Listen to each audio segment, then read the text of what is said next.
Sometimes I wonder what it must have been like to be James Madison. He was a diminutive genius who did not call attention to himself.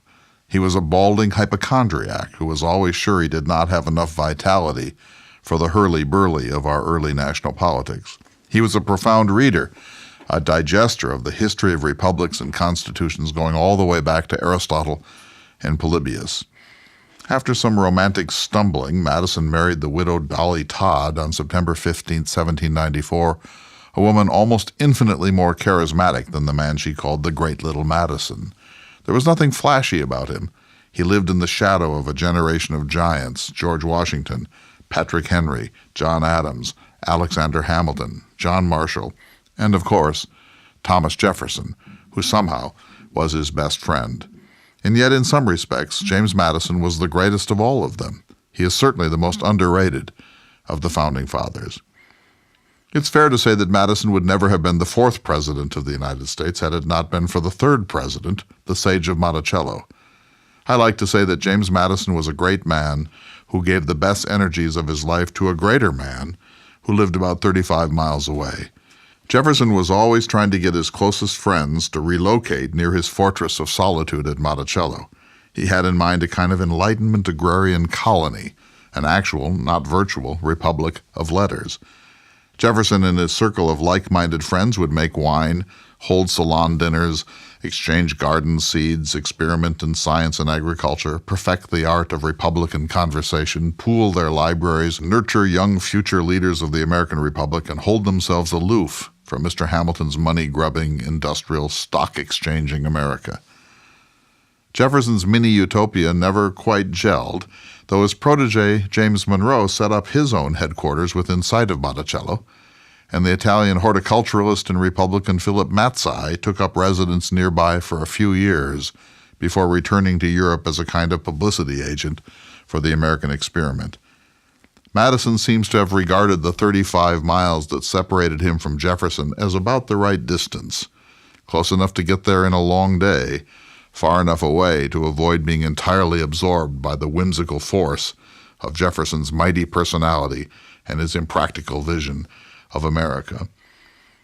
Jefferson was a utopian visionary who had a magnificent dream of a highly educated, lightly governed agrarian paradise of self-actualized farmer citizens living in actual democracy at the local level and a tightly representative democracy in the larger geography of Virginia and the United States. Madison did not entirely disagree with this, but he reckoned that if you removed the soaring Jeffersonian rhetoric, toned the thing down, and replaced the poetry with a pragmatic program that took into account that most people were never going to be exemplars of the Enlightenment, now you would have something better than all of the other nations in the world.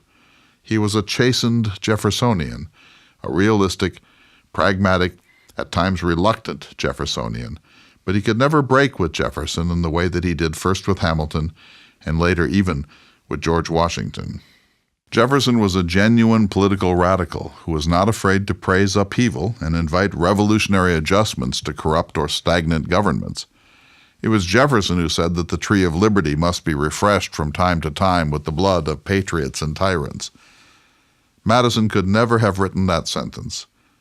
He believed that the tree of liberty, if you insist on such organic metaphors, Mr. Jefferson, must occasionally be carefully pruned by a cautious and well-read gardener.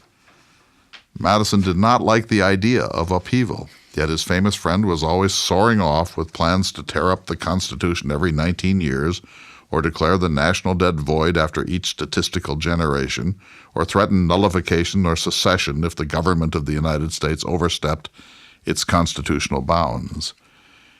They exchanged 1,250 letters in the course of their 50-year friendship. I like to imagine Madison seeing a letter from Jefferson in the pile of mail. Jefferson's exquisite penmanship was unmistakable, and turning to Dolly with a wry smile and saying, "Well, here we go." Jefferson would be about to envision some brilliant and fundamentally impracticable future, all dream and no infrastructure, all principle and no logical path to success. And it would be James Madison's challenge to determine if any part of Jefferson's vision could be sobered up, disciplined down, and distilled into something that had a chance of working in the real world.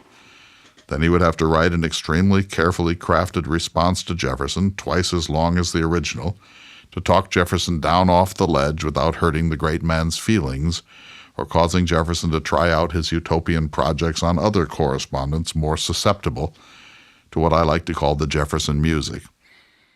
If you know Raphael's famous Vatican painting, The School of Athens, you get the picture of the nature of what many historians have called the most successful and productive political friendship in American history. Jefferson was Plato in his red tunic, looking a good deal like the disheveled Leonardo da Vinci, with a finger pointed up to the sky, to the world of pure idea, the empyrean, the other world, to the cosmos where there was no human imperfection and no human nature. Madison was Aristotle, Plato's grounded pupil, dressed in blue with a carefully trimmed beard, clutching a big folio in one hand, the other hand well below his shoulder stretched out in a calming, let's bring it down to the real world gesture. Plato is looking off into the distance with a countenance of deep certainty. Aristotle is looking directly at Plato, and he is wearing a look of concern, as if to say, oh my, here we go again with the world of pure forms. Nothing could be more emblematic of the relationship between Jefferson and Madison than Raphael's great painting. And yet, Madison never spoke harshly to Jefferson, even when his mentor, who was in France through the whole birthing ordeal of the U.S. Constitutional Convention, wrote letters that were used by anti-federalists to oppose ratification of Madison's greatest achievement. Madison must have loved Jefferson deeply. He admired the genius of the great man, and he realized that without the Jefferson music, America could not achieve its potential. That Hamilton's world was prosperous and powerful without being poetic. The John Adams world was so fastened with restraining mechanisms and checks and balances that it could never soar. That Washington's world was too sober to lift humanity to the next level of its evolution. Madison realized that we needed Jefferson perhaps more than any other of the founders, but that Jefferson could not be entirely trusted to envision a realizable republic.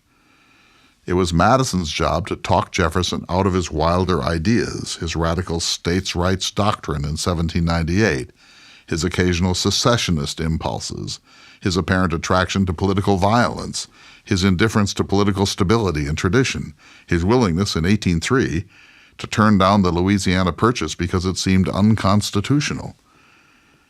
Not only did Madison perform his Aristotelian role with magnificent patience and prudence, there must have been times when he was a little fed up with Jefferson's habits of mind, but he periodically suited up and entered the gladiatorial arena on behalf of Jefferson and Jeffersonianism, in spite of his preference for the safe world of the study and the dining room.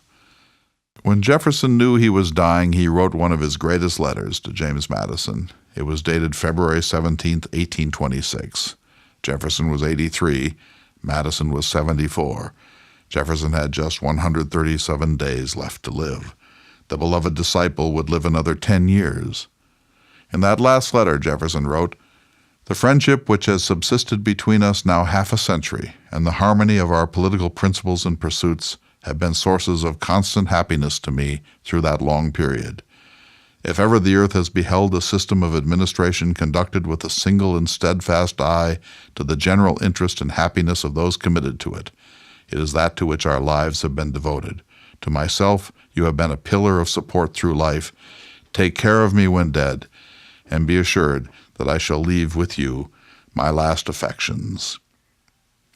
Take care of me when dead. Think about that.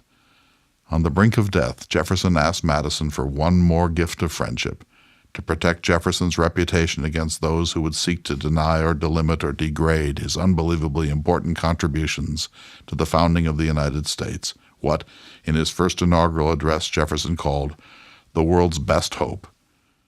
And I need hardly say, Madison performed that last task impeccably, though he probably spent a fair amount of time shaking his head. I'm Clay Jenkinson.